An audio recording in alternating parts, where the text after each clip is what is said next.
Mag-usap tayo tungkol sa kwento ng buhay, patakbo ng iyong mundong umiikot. Hanapin natin mga sagot sa iyong tanong, kami karamay sa likaya at lungkot. May tawanan, iyakan, intriga at chismisan, ngunit lagi mo lang tandaan.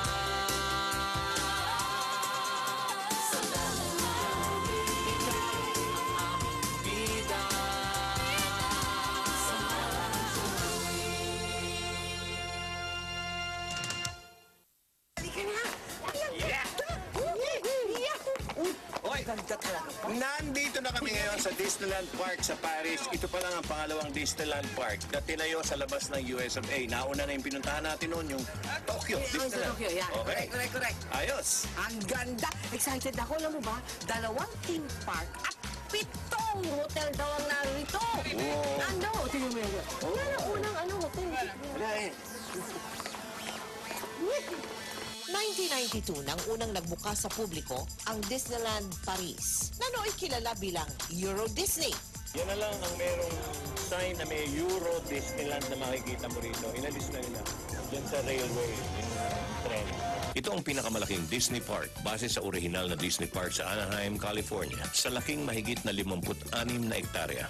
Nahahati sa 2 bahagi ang Disneyland Park Paris sa Disneyland Park at Walt Disney Studio. Sa Disneyland Park, kung saan nag-enjoy akong maglakad-lakad sa Disney Walk, manood ng mga Disney sites, subukan ang Carousel de Lancelot, at mamili ng pasalubong para sa mga mahal ko sa buhay. Mahal? 15 euro? Habang umiikot si Mel sa Disneyland Park, inikot ko naman ang Walt Disney Studio at medyo mainit ngayon dito sa France, kaya masarap kumain ng snow cone. Isa sa mga sikat na attractions dito sa Walt Disney Studios ay itong nasa likod ko, itong Studio Tram Tours, na kung saan ma-experience mo yung mga sikat na mga Disney movies. Come on, let's go! Dali! Kung may kaibahan man ng Disneyland Park Paris kumpara sa ibang Disneyland Parks, mapapansin nyo ito sa tram tour. Imbes na Tomorrowland, ipinapakita dito ang Discoveryland na retro-futuristic ang tema. Kaya bukod sa mga retro props na ginamit sa iba't ibang Disney movies, equipment at set na ginamit sa mga pelikula, may experience nyo rin ang rain effect, pyro effect, at epekto ng malaking baha.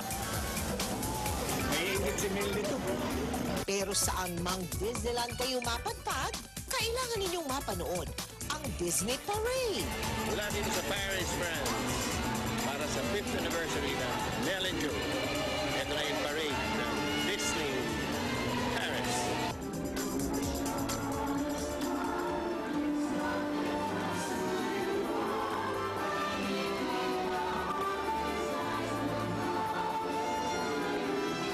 Naglulupasay na kaligayahan para sa mga bata at walang hintong-hindi para sa mga matatanda ang binibigay ng Disney Stars sa kanilang parada. Ayan si Alice in Pusoyland.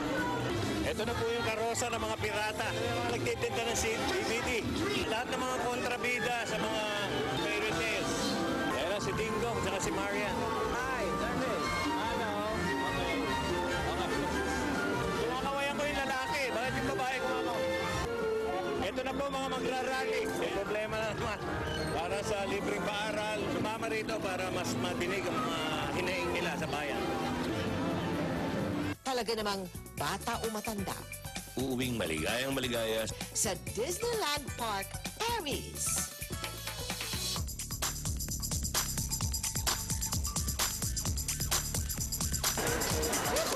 Saya-saya naman pala dito.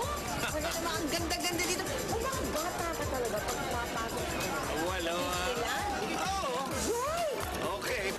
Abangan nyo naman mamaya. Madilim naman. Papasyalan natin ang isang madilim na restaurant dito sa Pransya sa pagbabalik ng 5th anniversary presentation ng Mel and Joey sa Europa. Ay, nakakapagod, nakakagutom din ang pag-iikot dito sa Disneyland. Kaya eto ako, umorder ako ng, syempre, nasa France ako, syempre meron akong French fries. Pero alam niyo ba, wala palang kinalaman ang bansang Pranses dito sa French fries. Itong French fries, sabi nila, nagmula talaga sa bansang Belgium, na kalapit bansa ng Pransa. Ang French fries ay higit na kilala sa tawag na frites. Kadalasan, ang patatas ay pinuputol nila in julienne cut style at saka ito i-deep fry upang maging pinakakanin ng mga Pranses. Pero ano pa man ang sabihin nila? At saan mang bansa ka magpunta? Ang French fries pala lasang patatas?